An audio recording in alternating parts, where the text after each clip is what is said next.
Ada sebuah jalan di desa Karangjati yang selalu terasa seperti senja, meski matahari sudah tenggelam atau belum sepenuhnya terbit. Jalan itu adalah simpang yang memisahkan jalur ke hutan dan jalur ke pemukiman warga. Tidak ada lampu jalan. Saat sore cahaya matahari menembus sela pepohonan, membuat bayangan panjang yang bergerak pelan seperti tirai hidup. Saat malam, kabut tipis sering muncul meski cuaca cerah. Orang-orang jarang berhenti di simpang itu. Beberapa memilih memutar jauh hanya untuk menghindari lewat di sana menjelang maghrib. Katanya ada suara langkah yang mengikuti dari belakang. Meski jalan sepi, ada pula yang mengaku mencium wangi bunga bercampur tanah basah tanpa tahu sumbernya. Di simpang itulah Surya membuka warungnya. Bab 1. Pulangnya seorang perantau. Surya, lelaki berusia 30 tahun, kembali ke desa Karangjati setelah bertahun-tahun bekerja di pabrik di kota. Ia membawa sedikit tabungan, cukup untuk memulai usaha kecil. Ia memilih membuka warung makan bukan sekedar untuk mencari nafkah, tapi juga untuk menikmati hidup yang lebih tenang. Bangunan warungnya sederhana, dinding papan, atap yang baru, meja kayu yang ia buat sendiri, dan dapur kecil di belakang.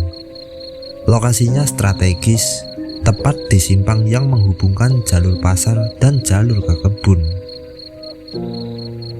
Hari pertama buka, ia hanya mendapat 3 pelanggan. Hari kedua hanya 1. Hari ketiga tak ada sama sekali.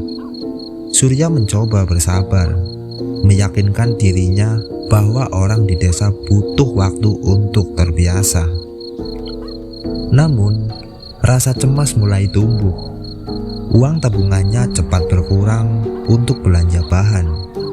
Malam hari, ia duduk di teras warung, memandangi simpang jalan yang hening. Hanya ada suara jangkrik dan sesekali angin membawa aroma tanah basah dari hutan. Bab 2. Malam pertama bertemu tamu. Malam itu, Surya hendak menutup warung ketika seorang wanita tua datang. Pakaiannya lusuh, kain tipis menutupi kepalanya, menyisakan mata yang tajam, tapi entah kenapa terasa menenangkan. "Kau ingin warungmu ramai?" Suaranya lirih tapi jelas terdengar. "Tentu saja. Tapi bagaimana caranya?" Surya menjawab tanpa curiga. Wanita itu tersenyum samar. "Besok pagi, letakkan segelas air di meja pojok, jangan diminum, jangan dibuang, biarkan saja, lakukan setiap hari." Sebelum Surya sempat bertanya, wanita itu berjalan pergi ke arah hutan. Langkahnya ringan seperti tak menatap tanah.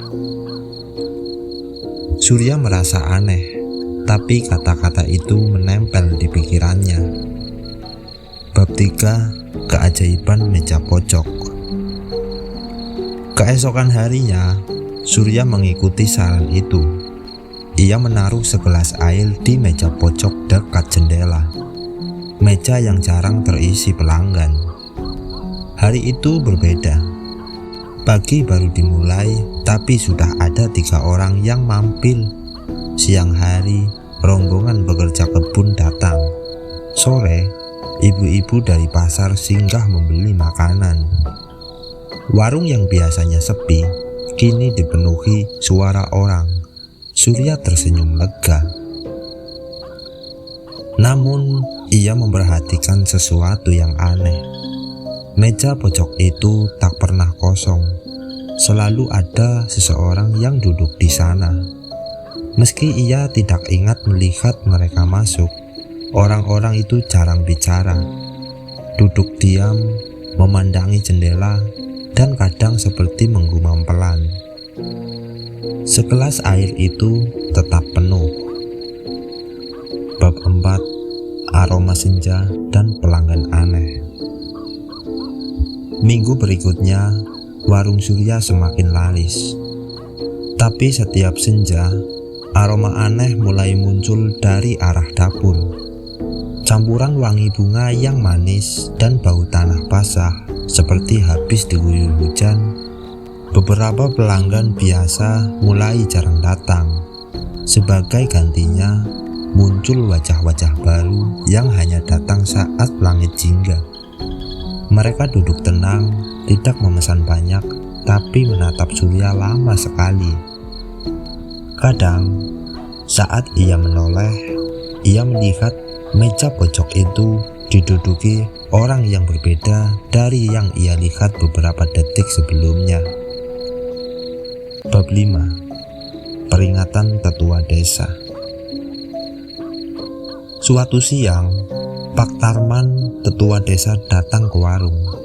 Ia memesan teh panas dan duduk lama memandangi meja pojok. "Nak, kau tahu apa yang kau pelihara di sini?" tanyanya pelan. Surya bingung. "Maksudnya, Pak?" "Barang yang diberi makan akan meminta lebih.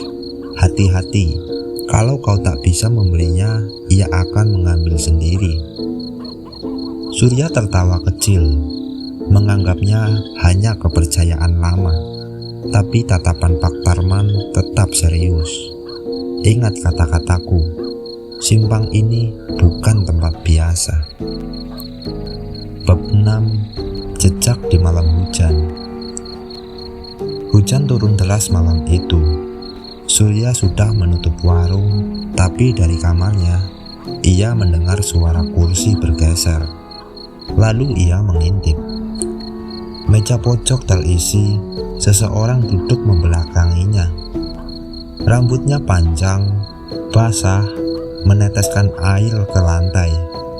Segelas air di meja berputar sendiri seperti diaduk oleh tangan yang tak terlihat. Saat Surya berkedip, kursi itu kosong, namun lantai tetap basah. Bab 7. Kisah lama dari pasar tua. Keesokan harinya, Surya bertemu Bu Sarmi, pedagang sayur tua. Ia bercerita bahwa dulu di simpang itu pernah ada warung yang laris luar biasa. Pemiliknya sering terlihat sehat, tapi tiba-tiba menghilang satu malam. Warung itu kosong bertahun-tahun sampai Surya membelinya. Orang-orang bilang pemilik lama dituntut oleh sesuatu yang ia undang sendiri. Bab 8. Semakin banyak tamu senja. Pelanggan aneh semakin banyak. Saat senja, semua meja penuh, tapi warung sunyi. Tak ada suara obrolan. Mereka duduk diam, menatap Surya atau memandang segelas air di meja pojok. Tubuh Surya semakin lemah. Kadang ia terbangun dengan rasa haus yang tak wajar. Tapi setiap kali ia ingin minum air di meja itu, ada bisikan di telinganya. "Bukan untukmu." Bab 9. Penarikan. Malam-malam Surya semakin panjang. Ia sering bermimpi berada di tengah hutan, dikelilingi cahaya senja yang tak pernah hilang. Di tengah hutan itu ada sosok wanita tua memanggilnya sambil menunjuk meja kayu dengan segelas air di atasnya. Saat ia terbangun, tubuhnya terasa ringan, terlalu ringan, seperti kehilangan sesuatu dari dalam dirinya. Bab 10. Malam terakhir. Hujan deras kembali turun. Warung sudah tutup, tapi lampu meja pojok menyala. Wanita tua itu duduk di sana sambil tersenyum. "Waktunya membayar," ucapnya. Dari balik bayangan, sosok-sosok pelanggan senja muncul. Mereka mendekat, mengelilingi Surya.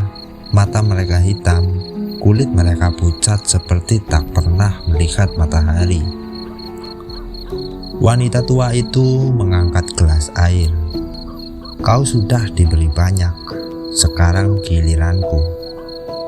Surya mencoba mundur, tapi langkahnya berat.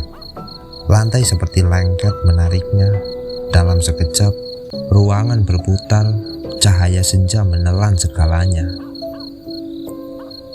Beberapa minggu kemudian, warung di Simpang Senja kembali buka. Pemiliknya seorang pria berwajah pucat dengan senyum tipis. Orang-orang mengira itu Surya, tapi tatapannya kosong. Meja pojok tetap ada, segelas air di atasnya selalu penuh. Tak ada yang berani duduk di sana. Konon, jika kau memandangi gelas itu terlalu lama, bayanganmu di permukaan akan berubah. Bukan lagi wajahmu, tapi wajah seseorang yang duduk tepat di belakangmu.